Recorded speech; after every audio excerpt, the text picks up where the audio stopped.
बोलिए बोलिए सर। जैसा कि बाकी साथी कह रहे थे और मैं इस बात से बिल्कुल सहमत हूं कि इस देश की जनतंत्र की बुनियादी और लोकतंत्र की बुनियादी बहुत मजबूत है और हम सब जितने भी चुने लोग हैं, चाहे किसी भी सदन के सदस्य क्यों ना हो, चाहे वो एमसीडी में हो, विधानसभा में हो, लोकसभा में हो, हम सब की ये जिम्मेदारी बनती है कि सदन की मर्यादा, लोकतंत्र की रक्षा और संविधान की रक्षा करें, क्योंकि उसी लोकतंत्र, उसी संविधान के बदौलत हम सब लोग चुन के यहाँ आए हैं।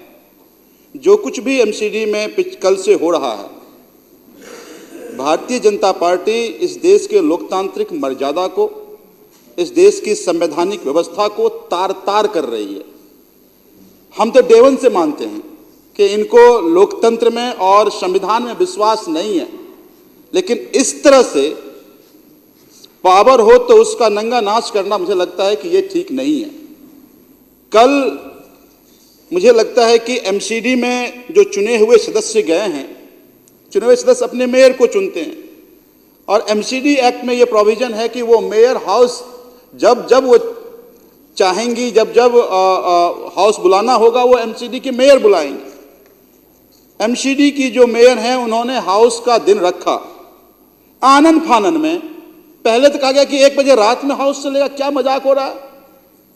और एलजी साहब दिल्ली में नहीं है, वो छुट्टी मनाने के लिए विदेश में है और रात में विदेश से यह आदेश आ जाता है कि कोई बाबू चेयर पे बैठेगा और वो हाउस को चलाएगा।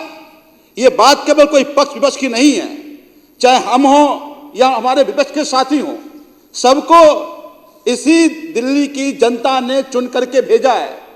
और जब आप चुन करके आए हैं तो आपकी भी इतनी ही जिम्मेदारी बनती है कि चेयर की मर्यादा बनी रहे। अगर आज जो कुछ भी एमसीडी में हुआ, कल को अध्यक्ष महोदय ये कहेंगे कि भाई विधानसभा के चेयर पे कोई अधिकारी बैठ जाएगा, परसों कह देंगे लोकसभा के चेयर पे कोई अधिकारी बैठ जाएगा, तो फिर इस देश में बाबूशाही चली तो खत्म हो जाएगा ना। तो आज जो कुकृत्य फिर से इन्होंने किया है, देश के सामने इनका वो तानाशाही वाला जो चेहरा था, वो तानाशाही का चेहरा पूरे देश ने आज देखा है।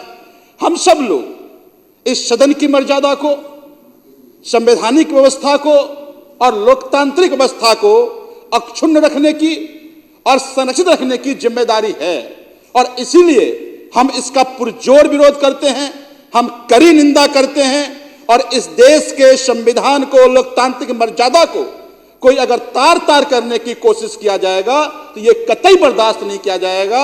मैं ये मानता हूं कि ऐसे नापाक चेहरे से, ऐसे नापाक लोगों से देश को बचाने की जरूरत है। ये सब लोग इस देश को, जनतांत्रिक व्यवस्था को और देश को कमजोर करने की साजिश भारतीय जनता पार्टी और पूरे आला कमान करने की साजिश कर रही है। हम इसका विरोध करते हैं।